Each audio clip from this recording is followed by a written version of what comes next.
Welcome to the Dream Power Show, where your dreams turn into reality. Here is your host, Debbie Spector-Weissman. Welcome to the Dream Power Show. I'm your host, Debbie Spector-Weissman, the Dream Coach. We like to think that the holidays are a time to feel happy and loved, but often behind that cheer are fears that may dampen our enjoyment, such as, how are we going to pay for all those gifts? Or will all that food our family members giving us going to make us fat? Or do the holidays bring up sad memories of those loved ones who are no longer with us? Well, never fear. The experts on this edition of the Dream Power Show will help ease those concerns. International best-selling author and healer Cyndi Dale will tell us how our bodies can actually lessen our financial stress. Nutritionist Brittany Ford will explain how biohacking can aid in maintaining good health. And author Jennifer M. Alemany will relate how her grief helped transform her. We have a lot of ground to cover here, so let's get started.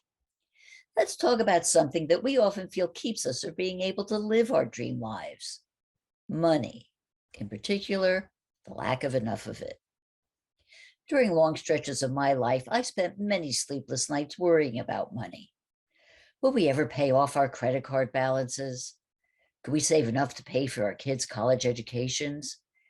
And will we be one of those couples who'd have to work for the rest of our lives just to make ends meet? These questions and others played over and over in my mind for many years. Can you relate to that? Do money worries keep you up at night as well? Well, what if I were to say that you have the ability to ease your financial stresses simply by paying attention to your body? Sounds a little unbelievable, doesn't it? But my guest, internationally known speaker and healer Cyndi Dale, the author of Advanced Chakra Healing, says it's true, that your body holds your concerns and your programs about money. And by taking steps to discover where your financial issues lie, you can then move to heal them. Let's find out what she means. Welcome to the Dream Power Show, Cyndi. Thank you. Hi, everybody. Let's dream about money today. I think money's on the top of most of our minds, and that's not a bad thing. That's a good thing. You heal your money issues and you heal so many of your other issues too. Oh, and we would love to know how we can do that. But Cyndi, let's start with this. As an energy healer, you work with chakras, and you say they hold the key to our financial well-being. So could you explain what chakras are and how they affect our money scripts? Absolutely. So chakras are subtle energy organs. They're energy organs, and that's the emphasis I want to place on my definition first. Everything's made out of energy. Albert Einstein said it and proved it decades ago. The key to that phrase, however, is that we also now know that 99.999% of all energy is subtle. It's invisible. We can't see it or measure it. So it's not really what we're doing with the physical us that's both establishing our money issues and preventing us from having money. It's what's happening in that swirl of, kind of subtle energies. And what's beautiful is that chakras are steering wheels that run the subtle energy. So you work with your major chakra to work on your money issues, or you can always focus on what's called the first chakra, which is the physical chakra down in the root system. You take either approach and you're well on your way to opening up for more abundance and healing what's been in the way of receiving. Okay, so how do we figure out which chakra is our money chakra? Okay, so for everybody, your main money chakra is really honestly going to be that first chakra. It's in the hips, it's red, it's fundamental, it's programmed when we're in the womb to age 6 months. And so everything you've inherited from your family system is sitting in that chakra. So if you have a doubt, work in your first chakra. But we also have a major chakra through which we operate that our soul sort of sits in and kind of like most easily accesses the world. And so you can kind of figure it out by just knowing your own personality, which by now most of us do know, right? So if you're a really physical person, that's your first chakra. If you're an emotional creator, your main chakra is probably your second chakra. That's in the abdomen. If you're a thinker, I am not this person. Organized, you file and you can find your papers again. you're a third chakra person. All right. That's in the solar plexus. If you're the romantic, relator, healer personality, that relates to the fourth chakra, which is in the chest. Let's say you're obviously a communicator. You're the talker, the singer, the reader, the always working with higher concepts. Fifth chakra in the throat. Or you're more the visionary, the seer, whether you be the clairvoyant, kind of getting the psychic images, or you're just very strategic and very, very visual. Like you notice what somebody's wearing, and that's how you remember what you were doing in second grade. You remember the clothes you had on. You're a sixth chakra person. And then the seventh chakra is kind of the end of the in-body chakras. That's the energy center that's on the top of the head. We typically see it, it's white, it's spiritual, it's pure. And so if you're that person, you're a seventh chakra person. So it kind of makes sense. If you're a physical person like I am, first chakra, you're going to approach money really differently than, say, a seventh chakra spiritual person, because your head's in the clouds. If you're the seventh chakra person, you're just going to approach money and have a different value system around money, and therefore make money differently than that physical doer kind of a person. So it is helpful to have a sense of what's your main chakra, because you're going to approach money the same way that you would be approaching your life, your decision making, how you're going to eat. And so I really love it when people figure out that primary chakra, because all of a sudden you don't have to do things the way other people do them. you don't have to think about money the way everybody else does. I mean, if you're seventh chakra and you're more of that dreamer, not just like visual dreams, right? But you're more of that, it's about, kind of what source or God wants you to be doing, or how, spirit wants you to be spending money. Approach it that way. Your financial planner, unless they're helping you with that capacity of your personality, may not really be that helpful for you. So would you say then that depending on, where you believe your main chakra is, determines how you invest money or save money, or even the job that you take on? Absolutely. I think it's going to make all the difference in the world. So free yourself up to be who you are, because your money style is going to be very closely aligned with your chakra slash soul slash personality style. So again, like I'm a first chakra person. All right. I'm a doer. I don't really think much about the value system of things. I mean, I do. I really do. But my approach to life is like, what can I get done? How do I check off the list? What's going to keep my body healthy? And so I make decisions that way. I sold my house, kind of years ago, because it didn't feel right for my body anymore. And I paid off my mortgage 2 to 3 years ago, because I could feel in my body that it felt like a weight, that every time I was going to be paying that mortgage, I felt heavy, I felt depressed, I felt like it got in the way of my physical health. So starting about 5 years ago, I was like, well, unlike a third chakra thinker, I'm not going to, kind of do like a budget. I've never had a budget. Third chakra people have to have a budget. I was like, my priority is just paying off this house. So I just started paying it off. Like 2, 3, 4 times a month, I would just pay off extra money. I didn't think about how long it was going to take. I didn't have a budget. That's a very third chakra thing to have. I was like, well, I'm just going to pay it off. That's what I'm doing. That's going to make me feel good. And I paid it off. Like 3 years into that approach, my house was paid off, because I worked with my personality around it. Like if I had a budget, I would have probably quit. I wouldn't have, I can't even understand budgets, to be honest. Right. So your focus wasn't on the money. It was more on how it made you feel. Yes, how my physical body felt. Like I will feel more free. I'll feel like I can travel more often. I'll feel like I'm going to feel great about myself. My health is going to improve if I pay this off. Like a second chakra person, say you're thinking of paying off your house or saving money or whatever, you're emotional. Second chakra, orange people in the abdomen, you're going to want to go, it's going to make me feel happy to pay off my house. I feel happy every time I make a payment, or I'm going to reward myself with going, to the theater, or, kind of with painting a painting, or, you've got to reward yourself in a different way to work with your money than you would with your first chakra person. So having that sense of your personality is going to make a difference, too. Some people are more romantic. So for them to put aside money, or to decide how to spend money, it's going to be, I'm going to save money to buy that, little retreat center, that maybe I just personally get to retreat to in Italy. And I may not have a partner right now, but by the time I have the money set aside to buy that abode in Italy or Greece or Disneyland, or whatever it is that makes them feel beautiful about themselves and romantic, that's then the carrot kind of that they hold in front of themselves.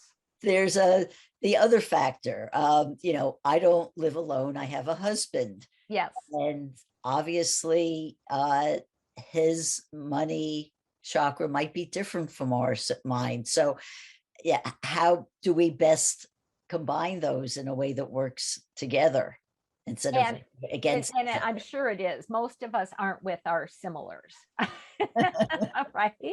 So it's excellent when you have somebody different than you, because each of you take your own approach.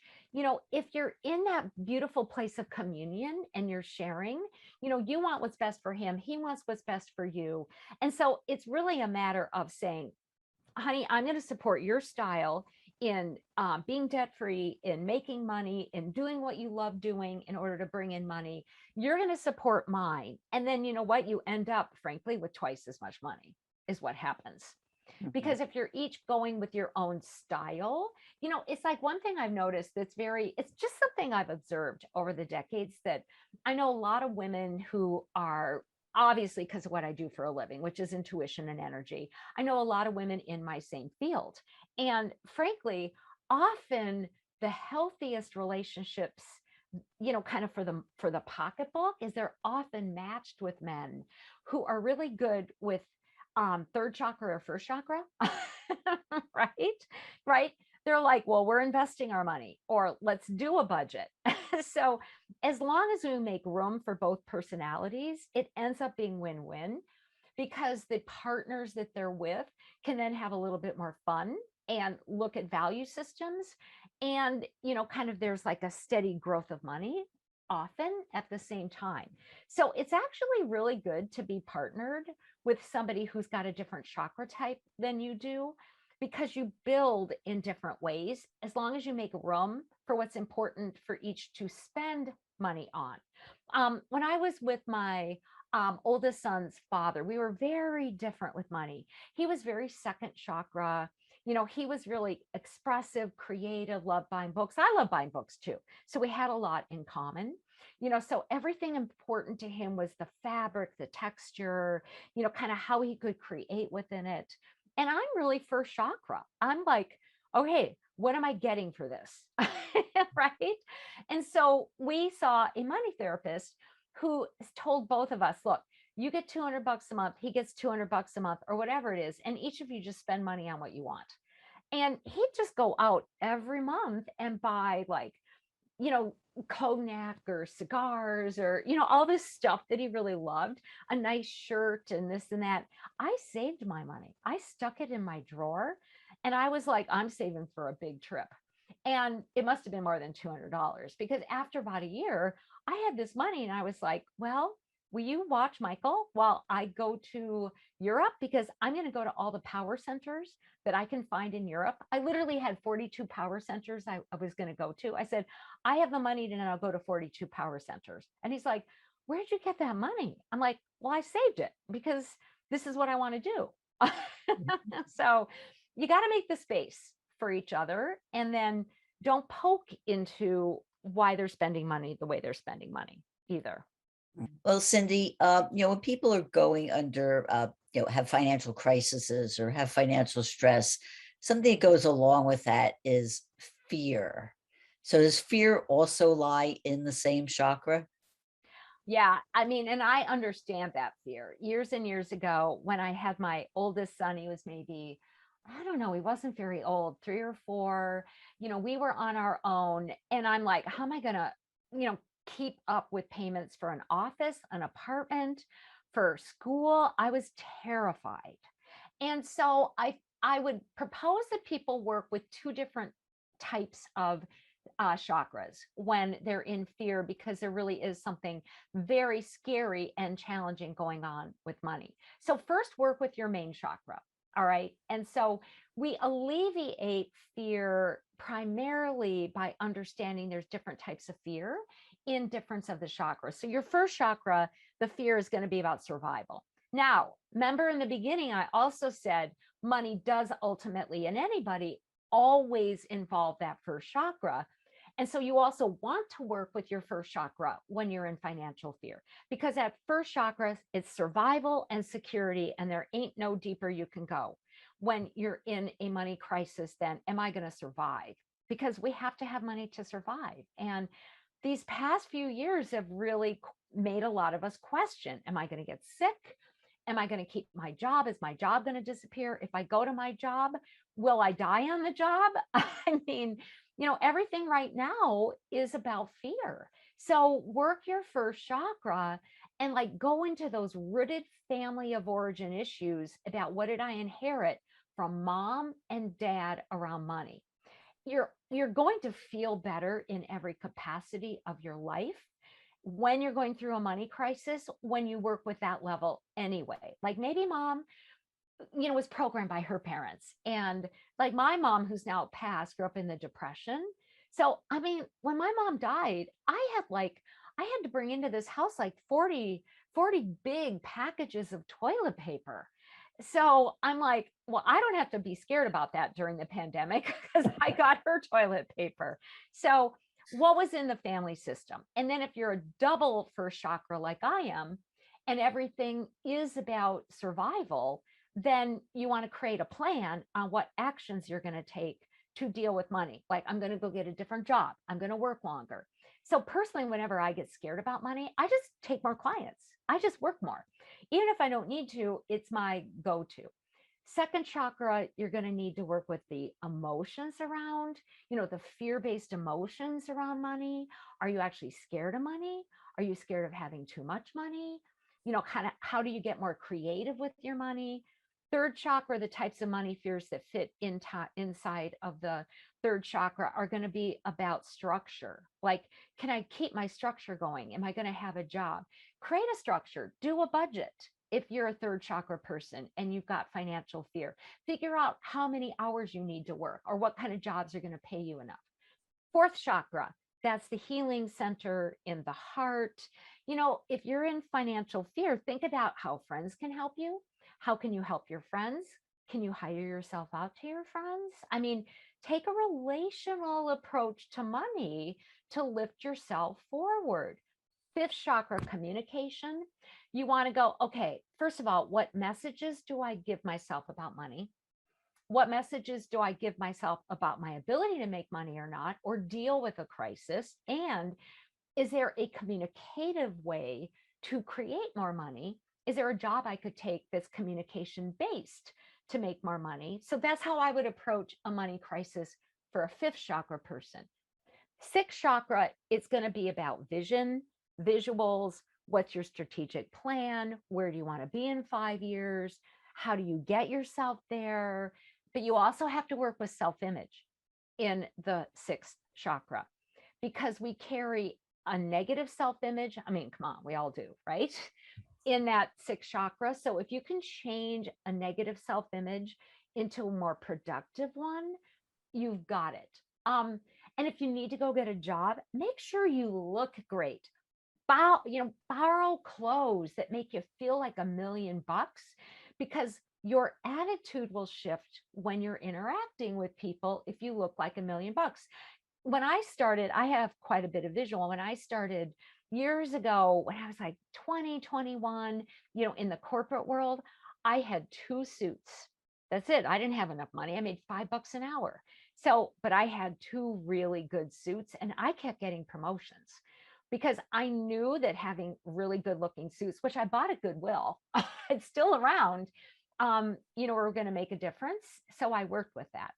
And then 7th chakra, if you're in a money crisis, what you want to do is get to the heart of your higher spirit and the heart of your source of spirit. So honestly, free yourself from those old fashioned spiritual lies like God doesn't want you having money, or poor people get into heaven faster. I mean, that just stuff doesn't pertain to reality. And open to abundance mindsets that don't make you feel like, bad about yourself, but rather good about yourself, and then look at careers, look at ways to make money that might involve helping other people spiritually, right? Promoting spirituality, being a coach. So carrying the value system for an organization. And, so I think it's, kind of getting in touch with your primary chakra personality can help you figure out ways that'll work for you to make money too. Just how can people find out more about you and your work? Oh, that's a short answer. Just go on my website. It's cindydale.com, spelled weird, CYNDI Dale.com. Everything's in one place. We've been talking about healing money issues with energy healer Cyndi Dale.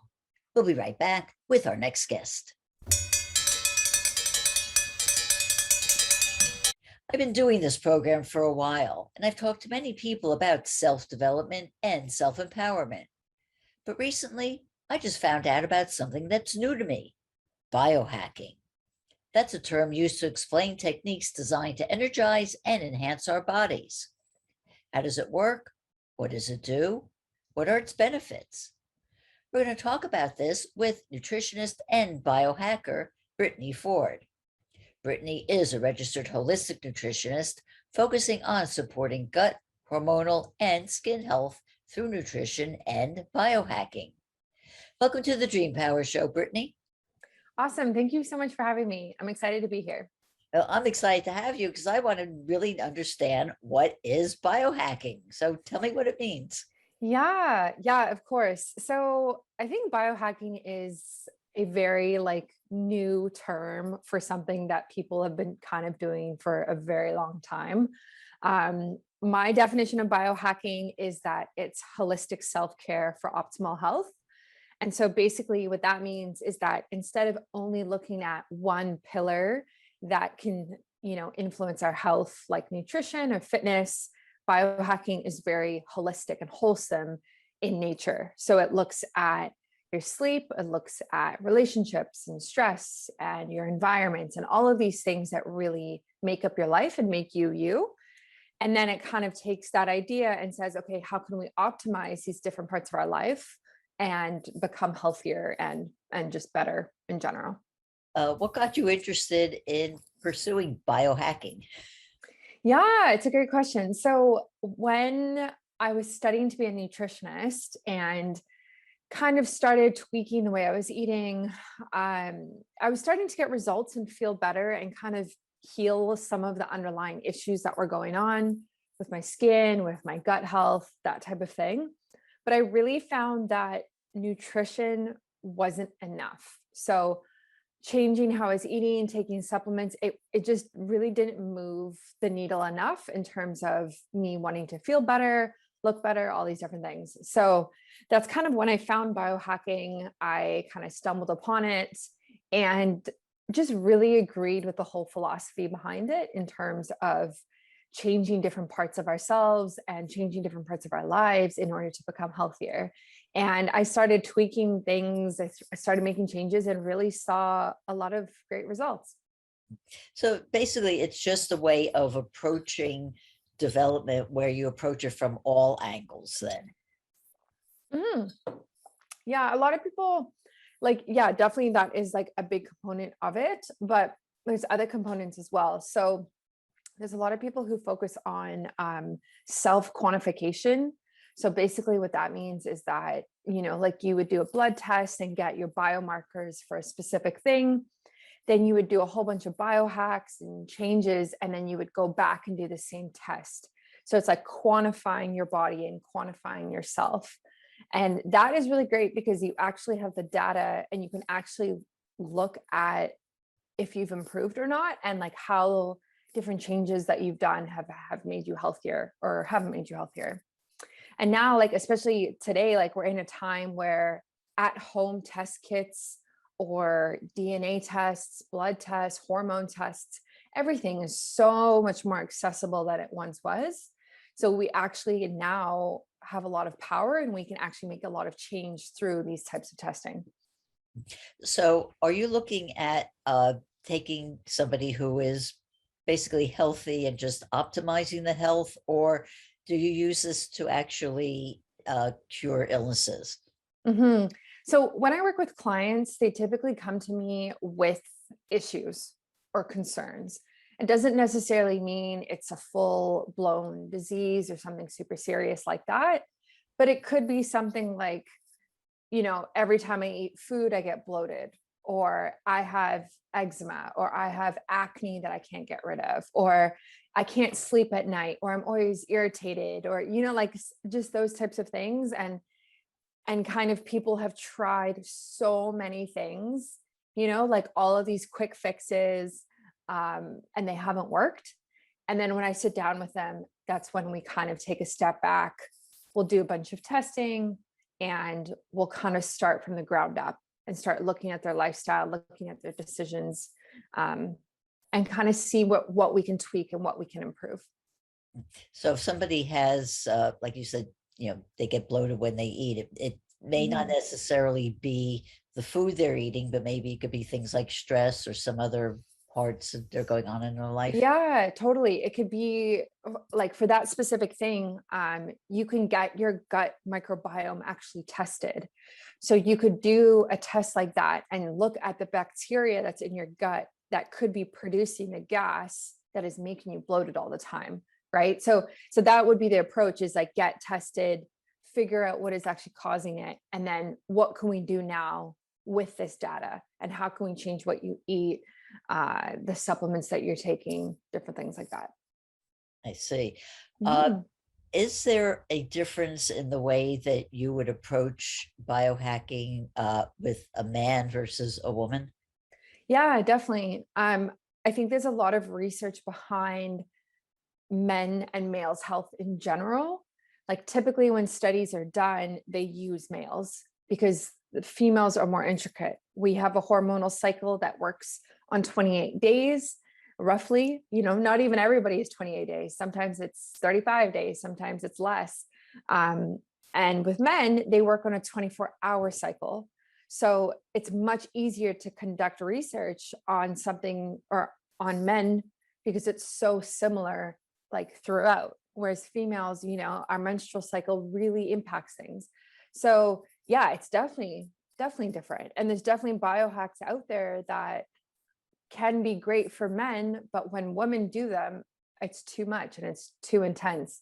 And so you kind of have to take these biohacks that kind of come and go and the trends that come and go and apply it to your life and ask the question of, just because this works for somebody else, is it going to work for me? And I might get different results, and that's okay. And then I need to change things. Yeah. So what would be an example of something that, because men have been tested so much, it works for them, but then when you apply it to women, it isn't as effective? Yeah. So one of the most common examples is intermittent fasting. So intermittent fasting is so popular right now, and it can be so helpful for a wide variety of issues that people are dealing with. However, most of the research is done on men for it, or women who are postmenopausal. So when you are postmenopausal, obviously you're no longer having a menstrual cycle. And so your hormones have kind of evened out from day to day. But the research on women premenopausal, it's lacking. So now when women try to do intermittent fasting long-term, especially long-term, they get a lot of negative effects that we didn't know were going to happen and didn't happen to men. So for example, it will delay ovulation and cause irregular periods. It will cause sleep disturbances. Maybe, you become more irritable and angry, like the emotion behind it. So that's just one example. And there are others, but even myself, like when I first heard of intermittent fasting, I did it, and I did it for a couple of years, and it totally wrecked my hormones. And I had to take a step back and be like, okay, even though this is so popular and works, and I understand how great it can be for detoxing the body and blood sugar control and all of these things, for me and my health and fertility and one day having kids, like this isn't working for me. So I need to choose a different way. And that's why you work with a professional, right? Like they can kind of help you through that and help you make the best decision. Right. Let's talk about something specific. Mhm. One of the things I think affects so many people is not getting enough sleep. So how would you approach helping somebody get a good night's sleep through biohacking? Yeah, this is a great one. So I had so many sleep issues for so long. Like I would wake up multiple times throughout the night, get up, go to the bathroom, go back to sleep, and I thought it was normal. I didn't know any better at the time. And then I started biohacking my sleep, and I cannot believe the difference now to how I was sleeping like 2 years ago. Um, easy things for people to do, and where to start would be looking at the amount of blue light that you're exposed to before you go to bed. So blue light is emitted from our phone, from our TV, from the lights in our house, and really disrupts the melatonin production that is going on in our brain. And melatonin is the sleep hormone, right? So if we're suppressing that hormone, how are we going to sleep properly throughout the night? So you can do this by using candles, dimming the lights, or using blue blocking glasses that are red tinted.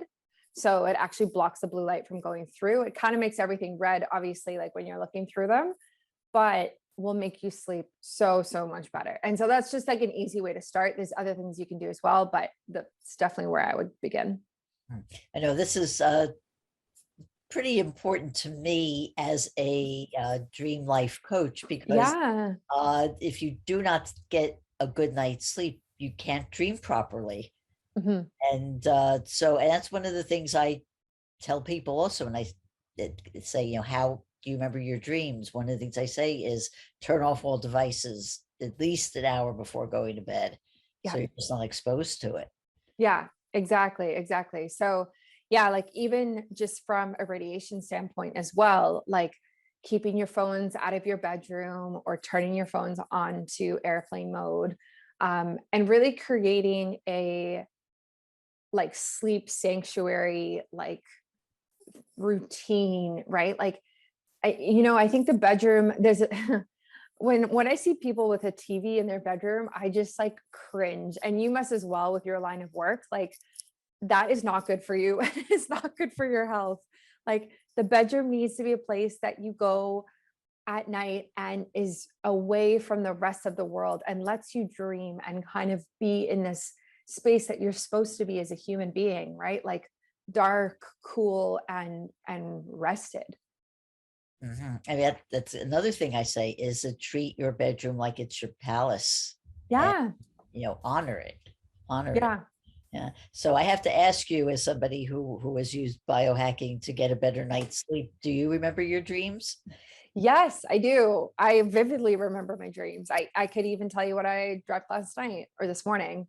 I do. And it's funny because my partner, he says he never remembers his dreams. And like, I don't know why. Like, I don't know what the science is behind that. But I've also had like lucid dreaming too. So like I've had dreams where I know I'm dreaming and have like, and maybe it's even been like a nightmare, and I've actually had to like pull myself out of the dream and wake myself up. And I've had dreams where I can like make the decisions in the dreams of like what is happening, which is crazy to say out loud, but yeah. Oh, but it may sound crazy, but it really isn't. Yeah. And it's very true. Mhm. Is this something that you developed after you started biohacking, or is this something that you've always had within you? I think I've always remembered my dreams, but I would say that I remember them better now. And I would say that like the idea of lucid dreaming probably happens more now. Yeah.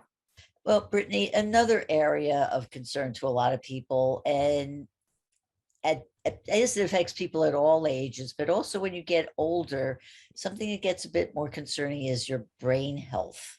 Mm. So tell me how biohacking affects our ability to improve our memory.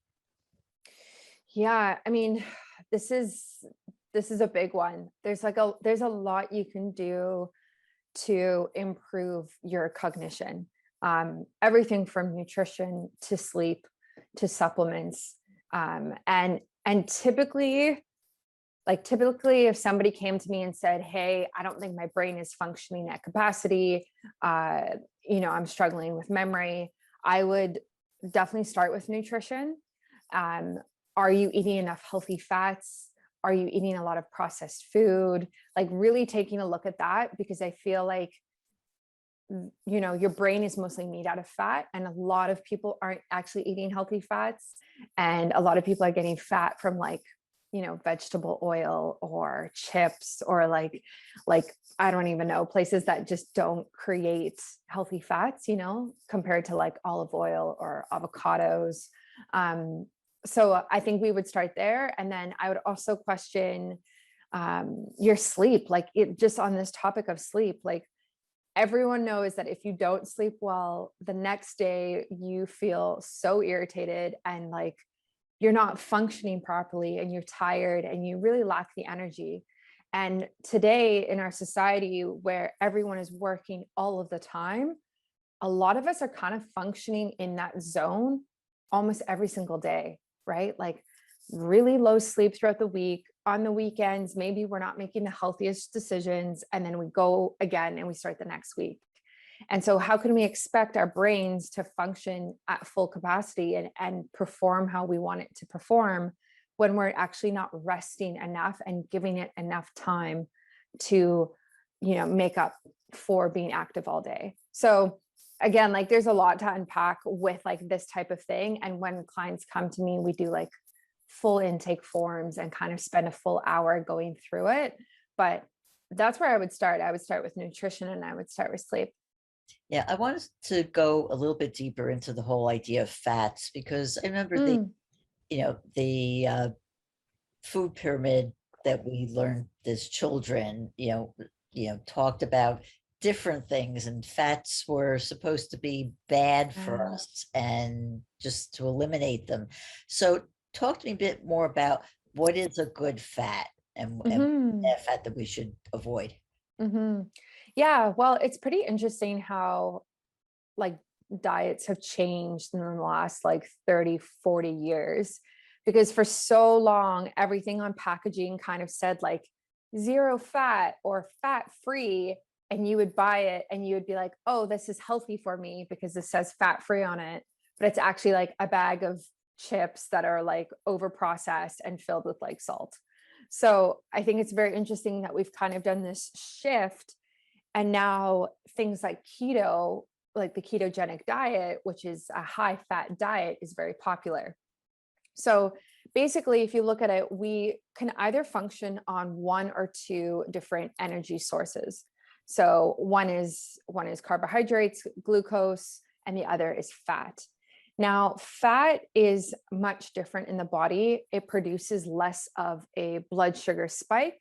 So there's less like crashing. So if you were to eat a diet that was super high in fat all day, you're not going to kind of feel this like wave of energy and then crash and energy and crash that we typically feel when we eat a diet high in carbohydrates. So you can kind of feel this like if you were to eat something like ice cream or something very sugary, like afterwards you're super buzzy and energized because you have so much, like your blood sugar has spiked. but then in an hour you crash, right? And you see this in children as well, like after like dessert or something like that. But when you eat something that is high in good fat, you're kind of making this curve that doesn't necessarily have the drop-offs that it would have if you were to have just sugar. And good fats can come from a variety of places. So like I kind of said, like olive oil, avocado is really great. Coconut even has a lot of good fat. And then also meat too, if you consume meat. So there is a lot of healthy saturated fat in things like a steak or different cuts like that. And that can be really good for you as well. And also fats can also, the healthy fats can also help maintain good weight also, right? Mm-hmm. Mm-hmm. Yeah. So fats, so all of our hormones are made out of fat, right?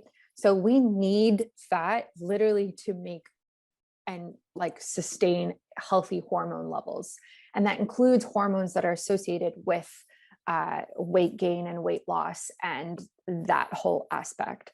So I kind of like that keto is so popular for that reason, because we're kind of like demystifying this whole idea of fat. And people are showing that you can follow a diet high in fat and still lose weight or like maintain a healthy weight if that's something that you're interested in. How can people find out more about you and your work? Awesome. Well, thank you so much for having me. This was really fun. My website is biohackingbrittany.com. I also have a podcast. It's called Biohacking with Brittany. And all of my social media handles, I'm most active on Instagram, and it's Biohacking Brittany. We've been speaking about biohacking with holistic nutritionist Brittany Ford. We'll be right back with our next guest. Losing a loved one can send anyone into a downward spiral of despair. Losing a second loved one at the same time is nothing short of unbearable. Yet, that's what happened to my guest, Jennifer M. Alemany. Devastating grief like that could have destroyed her. And yet, she's been able to move beyond those dark times to rediscover herself and help others deal with their own anguish. She's the author of the book, Mark My Love, which details her journey from heartache to happiness. Welcome to the Dream Power Show, Jennifer. Thank you. Thank you for having me. Oh, it is my pleasure. It's just an important subject to discuss. So tell me, when did you suffer your losses, and is it hard to talk about it now? Oh, my loss of my boyfriend, my partner, was about 2.5 years ago. The loss of my mother was about 13 years ago. But I want to say with this last loss, I realized I hadn't fully grieved for my mother. So I went into, I want to say, a heavy grieving mode. I want to say tenfold. I want to say it's not too hard to talk about at this point. I think that I don't want to say I've come to terms with it, but I feel their connection with me in spirit, and I know that they're around me. So I have a different relationship with them now at this point. So I'm able to talk about it. I think because of that. Yeah, it's interesting that you said that you lost your mother more than just a couple of years ago. I lost my father when I was 11, and the truth was I couldn't even say his name for about 10 years. And I think it took me actually until I was in my 50s to really fully, totally finish my grief over his death. So, I mean, it can be difficult and can be long running. Was the grief that you felt from your mother different from that of losing your boyfriend? I want to say I think so. Obviously, he was a romantic partner I had, so I want to say it was different. I was heartbroken with both, but it was just a different heartbreak. I want to say it was, this connection to someone, a loving romantic connection, and that it wasn't severed because it wanted to be, right? He passed on, he got ill and passed on suddenly, and that was what it was. But I still felt that connection, and I still do. It's just different. So that's how that loss is different from my mother. So when did you actually realize that there was light at the end of the tunnel, and that overwhelming feeling of grief was something that you weren't going to carry with you for the rest of your life? I want to say, shortly after he passed, I went to a yoga retreat. And I want to say while I was there, I was hiking, I was in nature more. I felt his presence more. And I realized at that point, I was in so much pain, but I realized at that given time, I was like, I'm going to take this pain and turn it into fuel and change my life around. I knew my career wasn't fulfilling at that point. Also, I had been an HR professional for about 22 years. I knew there were things that I wasn't completely happy. So I took that pain. At that point, I realized I'm going to take this pain and change things around for myself. I want to say in honor of him and in honor of her, but also in honor of myself. So what was it about nature that called to you and helped you? I felt their presence more. I felt stillness. I was able to get still, I think, a little bit more when I was in nature, even though I had found stillness outside of nature, right at home or wherever I am. But this was different. It was a higher level of connectivity, I want to say, and my connection to spirit, and I felt them around me. So that's when I realized, it's something different was going on. So tell me a little bit about first your mother, what kind of person she was, and how her death affected you. Yeah, my mother was a great person. She was a single mom, so she was my mom, my dad, and my best friend. I was her youngest daughter of four daughters, so we had a really great relationship. She was a good person. She loved everyone around her. She loved her family, um, and that's what I saw growing up. I could see her giving her love to her nieces and nephews, the extended family. Also, it wasn't just her children, and she was that way with her friends also, and the people that were close to her. So that's the type of person that she was, and what she raised me to be. Also to mirror that a little bit. So that loss was hard because we were so close. I used to talk to her multiple times a day, um, especially in my adult life. Like she was my go-to person of, if something was going on or I needed advice on something.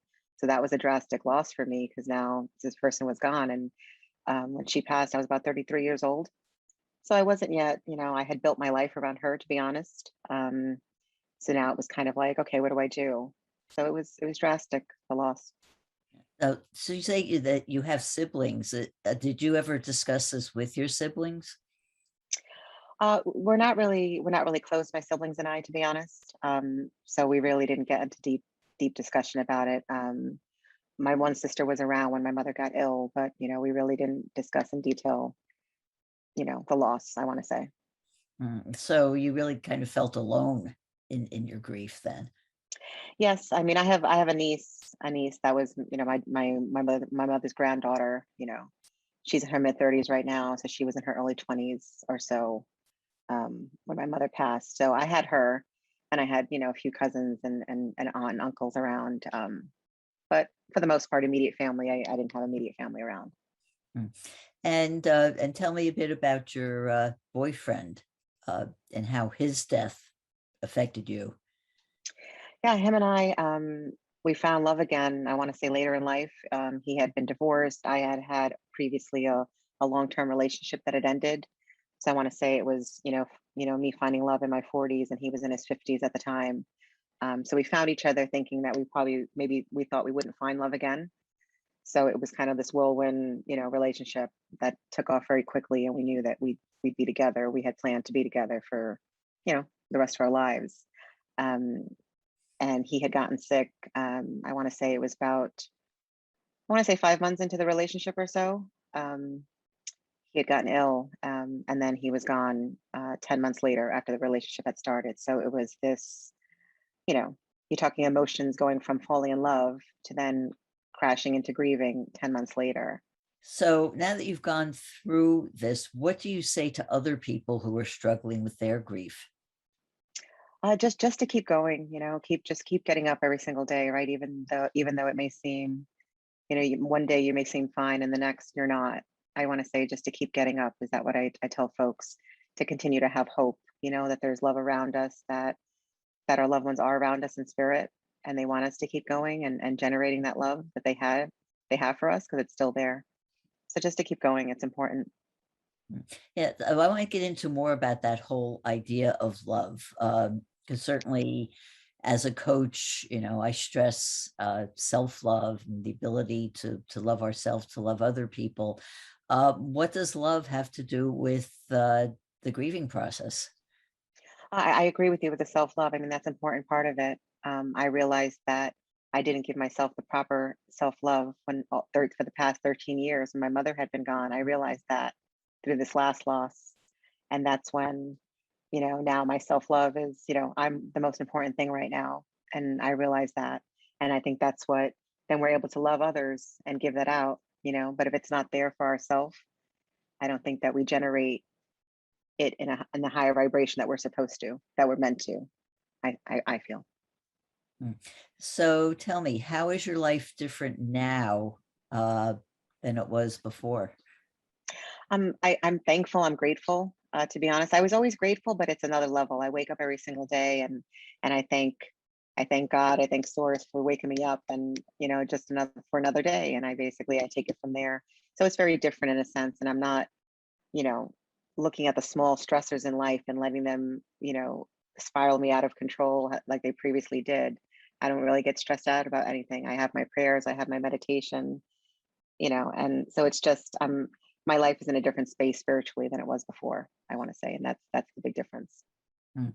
Yeah, sometimes when we suffer a devastating loss, whether it's a death or some other kind of loss in our life, we kind of feel like that's it. We're in this hole. And when you have that kind of feeling, how do you dig out of that hole? Oh gosh, I want to say one step at a time again, I'll be honest, because I was in that hole. I think when my boyfriend passed, I was like, oh wow. I said I found this love, and it was dragged away from me, and like, what's the point? I literally was asking myself, what's the point of this? But something kept pulling me out of bed every single day and getting me outside, like taking a walk. Like that became a big part of it. I was walking a lot more. Um, and that's what kept me going. That's what kept me on the path, I want to say, even though I was devastated. So would you say to find one thing, even if it's just one thing, that you can look forward to? I mean, hope.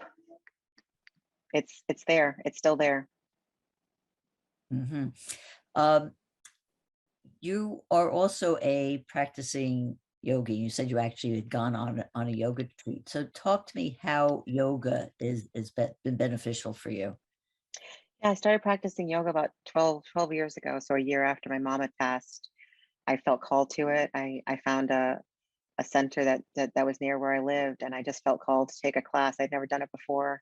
And I just started doing it slowly but surely. And I started to feel better in a sense of I felt more connected to my body.